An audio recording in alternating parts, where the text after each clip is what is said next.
and welcome back to Symphonicity 40th anniversary season. I'm delighted to be joined with four special guests today who have been a part of Symphonicity's past, present, and certainly will be part of our future as we venture ahead to new things to come.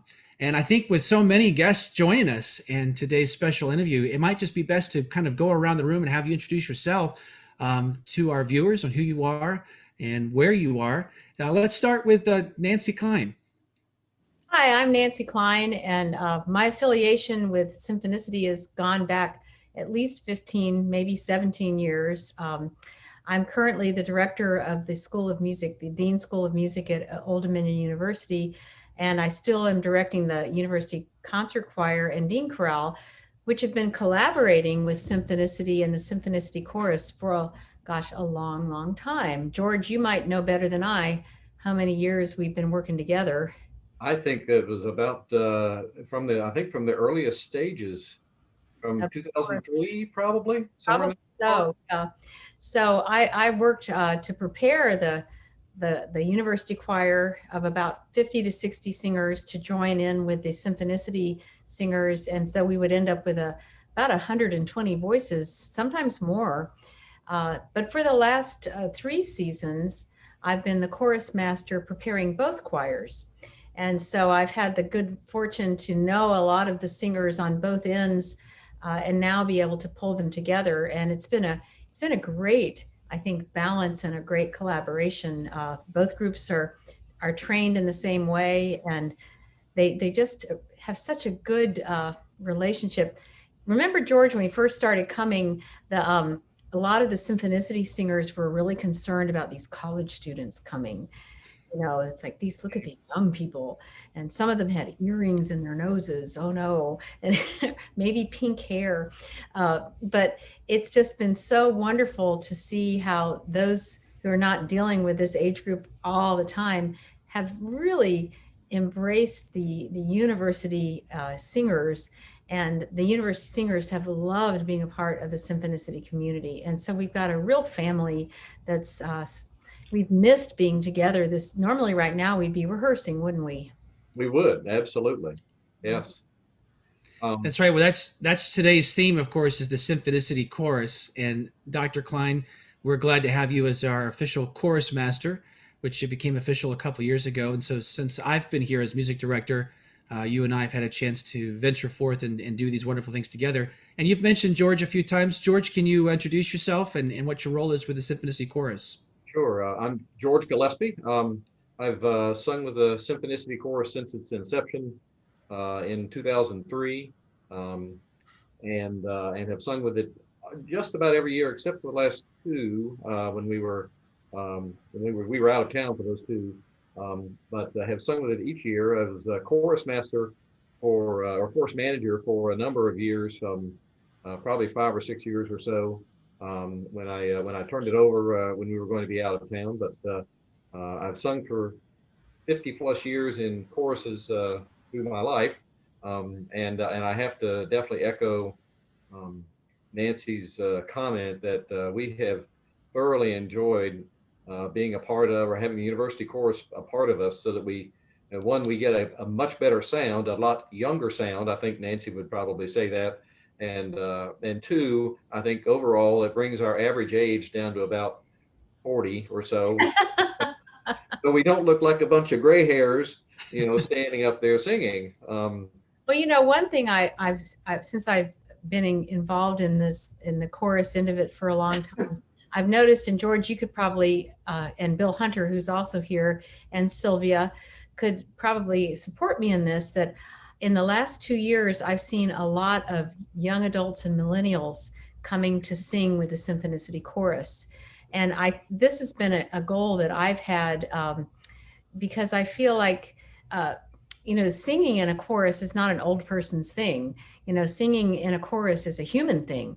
And it's one of the joys about singing in a choir. Number one is you don't have to invest in an instrument that you have to maintain, like you might a trumpet or a trombone or a violin. You don't have to haul it with you when you come to rehearsal. You just show up because you are your own instrument.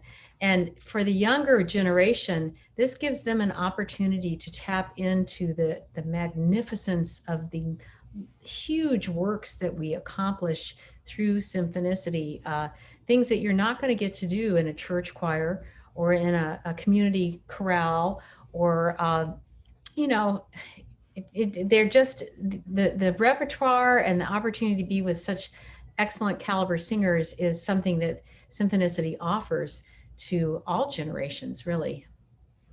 So both of you mentioned Bill, who also has a long history with the chorus. Bill, can you tell us more about yourself and how it all got started? And you're let me help you out here. You're muted at the moment, so we're going to have to be able to hear you. So go ahead and unmute and just leave it unmuted. That'll be great. Can you hear me now?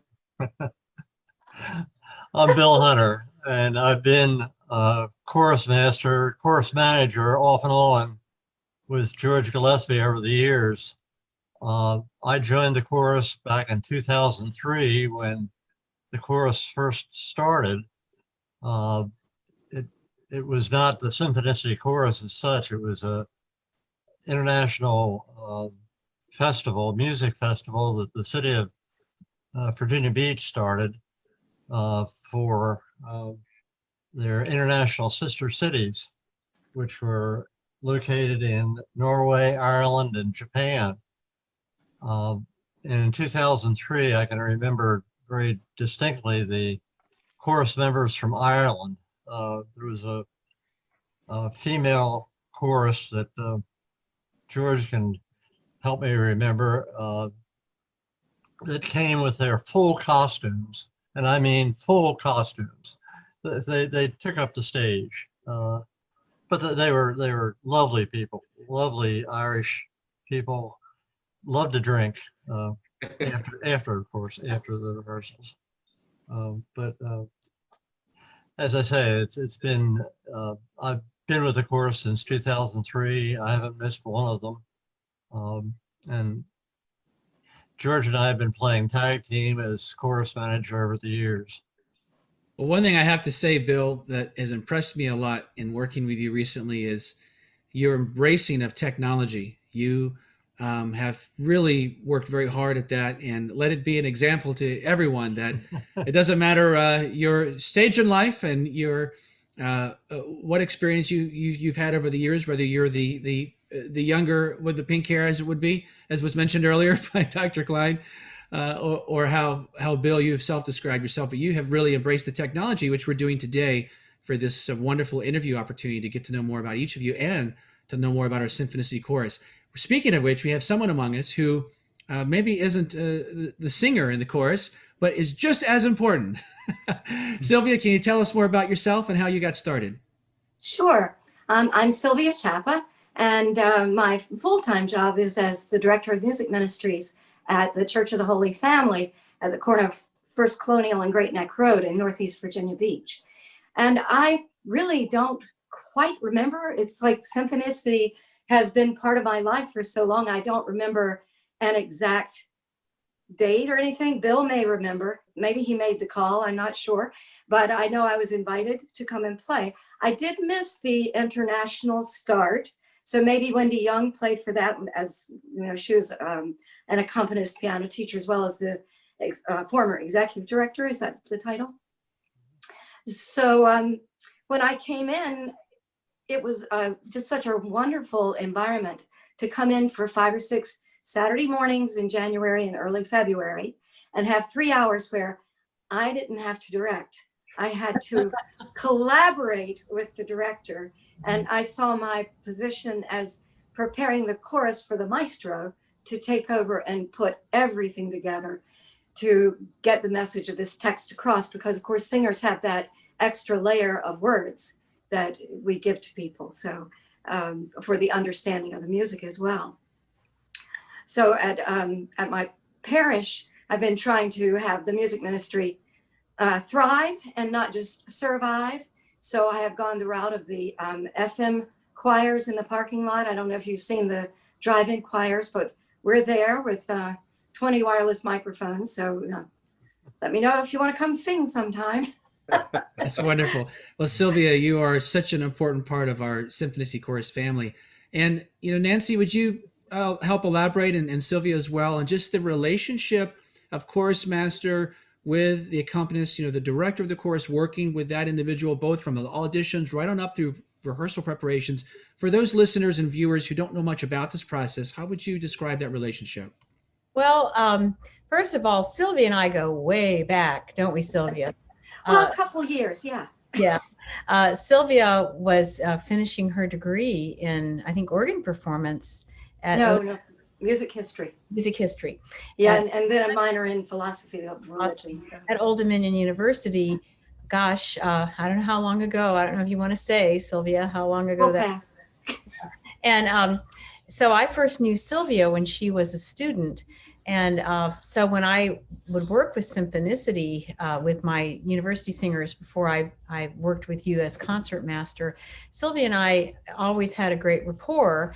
And we would kind of sit and listen together with our ears as big as possible when the choir would combine with the orchestra and talk about, well, this needs this and that needs that.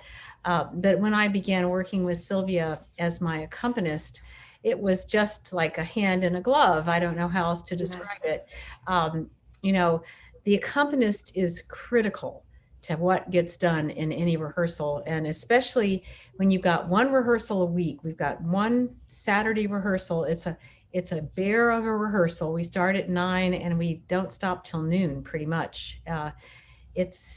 You're dealing with Beethoven's 9 or the Verdi Requiem or some major work. You have basically, I think, 5 weekends, 5 Saturdays to get it tight. And so Sylvia can tell you there's no time wasted in rehearsal. And she has to be right there with me, almost one mind, because I'm just zipping us through. And when she and I are on the same track, boy, the chorus doesn't have time to blink. And she knows what I'm going to do before I even say I'm going to do it. And that's what makes a good accompanist. If I have to stop and say to my accompanist, well, I think I'm going to go back to page 71. Let's look at the second beat of measure 52. And if you could start there, I want to hear we've lost already 30 seconds to a minute of rehearsal time just in my having to explain it. I don't even have to say it. I start turning pages and Sylvia's already there. She knows where I'm going to go. So it's a very much a right, like the right hand does one thing, the left hand does another, but together they lift. Atlas holds the earth up. So it's a very intricate relationship. And if it's a harmonious and well-structured relationship with two musicians at the same level, then the chorus really benefits from that. And I'd say, I see George Gillespie nodding. That's true, isn't it, George? That is absolutely true. As a chorus member, you can definitely tell when the director and the accompanist are in sync together, and that's important for a chorus member as well. A good experienced chorus member can realize when we flew through those 10 measures or whatever, we're gonna go back. So I better keep my finger on that page because I know we're gonna go back to that page, or those measures, and we're gonna do that again. Yeah, even if it was right. Yeah. Sometimes you go through it, it's like, oh, that was so right. It was so correct. Had to have been an accident. We better go back and try it again. But Sylvia, what are your thoughts sitting on the bench? I've never asked you what it was like working with me. Oh, it's great. I love working. I love working with you for all the reasons that you said about me. But my piano teacher used to say, if you can do something 3 times in a row correctly, then you've probably learned it. So that repetition, and if I made a mistake on the second time, I had to go back and start at time number 1 again. So that repetition is something that I'm so familiar with, and that's how our minds learn. But I think as an accompanist for a chorus like this, one of the skills that I bring is being able to read the open score for the soprano, alto, tenor, bass, or the soprano, soprano, alto, alto, tenor, tenor, bass, bass. And a lot of that is really reading chord structure. And certainly Maestro can talk to us about reading a full score. I'm just reading parts for the vocals, but that's very helpful. There are times where I will intentionally play the parts instead of playing the accompaniment at the beginning. And there are times where Nancy will say, you really need to play the accompaniment. They're going to have to sing it with the orchestra. So, This is neat that take you my bring cues. this up, Sylvia, because the idea, the challenge of taking an orchestral score, and even though you're often reading from a condensed version for piano, think of for our viewers out there to think of how big the orchestra is. The reason, one of the many of the wonderful reasons why we have you there is that we can't put the whole orchestra in the rehearsal room with Dr. Klein and have them just do, whatever. You have to be the orchestra. You are the orchestra when we're not there, right? With my You're only, my tiny 10 fingers, yes. and yet at the same time that you're trying to coordinate and masterfully convey the orchestral music for the accompaniment, you're at the same time switching the hats sometimes, and now you're just doing the voice parts, or you're doing both, or whatever Dr. Klein's looking for. It's a really sounds like a lot of multitasking, to say the least. Well, as a choral director myself, I go through the rehearsal, yes, looking at it from both perspectives. And I also spend time listening to the recording that you recommend usually, to find out what is going on in the orchestra if I'm not familiar with the piece or that section of the work. And sometimes what's written as the transcription doesn't really marry up with the sound that they're going to hear from the orchestra. So there are times where I'll try to adjust it to make that happen. And I think there's a timeline. I usually get called like in the summer, late summer, and get the dates, save the dates on my calendar. Then maybe in the fall, I get the score. And if it's the Verdi, it's this thick. The Verdi made it all the way through the last rehearsal, and it must have been raining the last day because it ended up in a puddle, but I can't throw it away because I love it. So then I take my score over to Office Depot, and I have them put one of these lovely spiral bindings on it. So it used to lay flat. But I Well, do that, and that's my study score for everything that I'm doing. So it was neat to see that. As many of you know, for the month of February, our online Digital Innovation Series concert will be Verdi's Requiem that we performed just a Wonderful. couple of years ago, which of course is one of the big highlights of Symphonycity's history. But if we were to go back to the beginning of where this history began, Bill, could you tell us a little more? What do you remember about, I don't know, this first rehearsal or first couple of rehearsals? I mean, what was it like to kind of get everyone together? Was it a smaller chorus then? And what do you recall? Well, the first rehearsal with the International Cities Chorus was like herding cats. I mean, with the language barrier, number one, and it finally all came together. Music is the international language, and the chorus sang Beethoven's Ninth, which was known to all the choruses that were attending the festival very well. So it was a melding of voices that couldn't have happened otherwise if it had been another work. But I can remember other highlights during my years with Symphonicity, and one of my highlights was the Puccini Gloria. It was just fabulous. It was highlight in my musical vocal career. It was challenging and it was rewarding, both. George, hearing Bill talk about what it was like in the beginning with those rehearsals, how would you describe to our viewers what it takes now to kind of have a refined process logistically? Like what are the considerations that a chorus manager needs to understand and help execute so that things can go as needed for the chorus master and the rest of the chorus? So it's a good question. I would say that it probably starts early, like Sylvia said, probably in the fall, even prior to that, trying to recruit new members to come to sing a short audition piece. It's not it's not Sondheim, and nobody's going to ask you to sing Italian arias, or something like that. But usually it's a selection passage from the work that we're going to be doing in the wintertime, and we give it to you ahead of time. So helping to coordinate that to ask the individual to show up on a date, and bring a score or a few copies of the pages that we've sent to you, and then listening as a musician, for not so much for, do you have the upper range or the lower range, but can you blend? Are you, do you have the, kind of a little bit of the chops a little bit to be able to to pull off a major work like Verdi or Beethoven's Ninth in a foreign language, in this case, in a fairly short period of time. And I'll go to Nancy's discussion there that the chorus manager is generally charged with going out and finding the recording that the conductor, that the maestro wants to use, that wants to try to match up, finding a recording of that, and then if necessary to find rehearsal tracks that are, the one finger on the piano kind of a track that some people need in order to be able to learn, because 5 weeks is not very long. If you don't know a piece, 5 weeks is not very long to spend, if all you're doing is practicing on a Saturday morning. So there is an expectation that, sometime during the week, you need to spend a little time with the recording or with the track in order to be able to, to be ready for Saturday.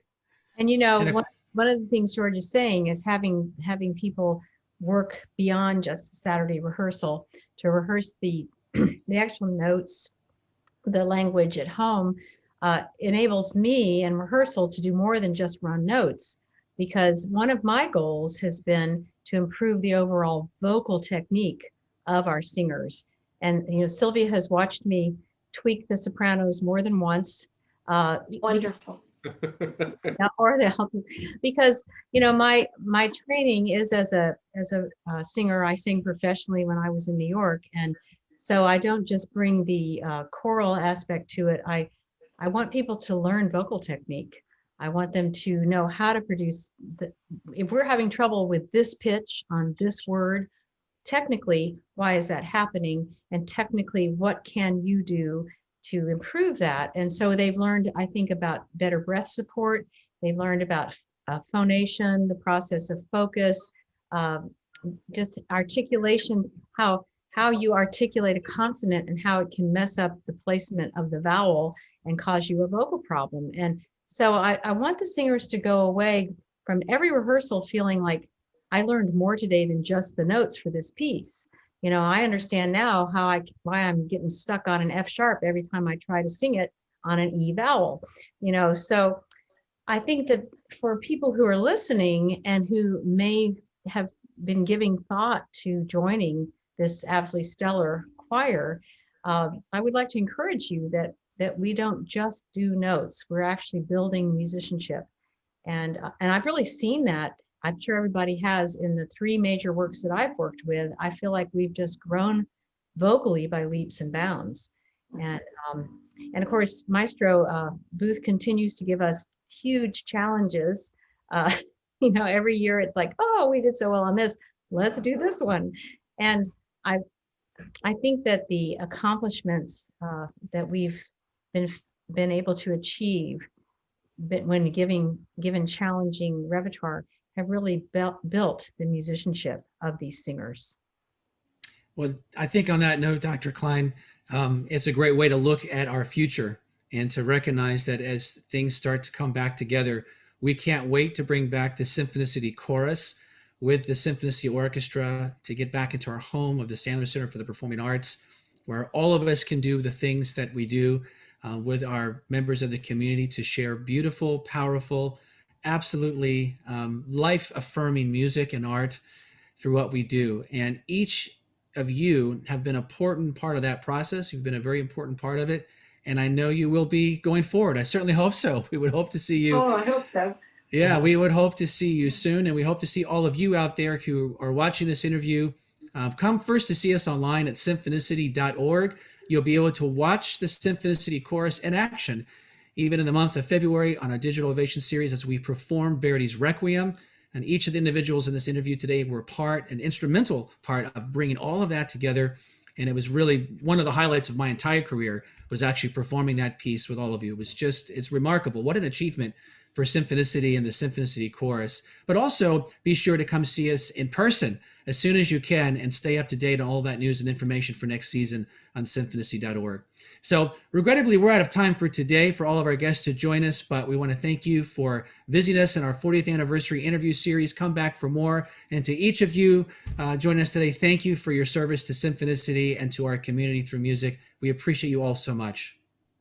It's our pleasure. It Yeah. is. Thank you. It's an honor to be with you all. Thank you, Daniel. Thank you, Daniel.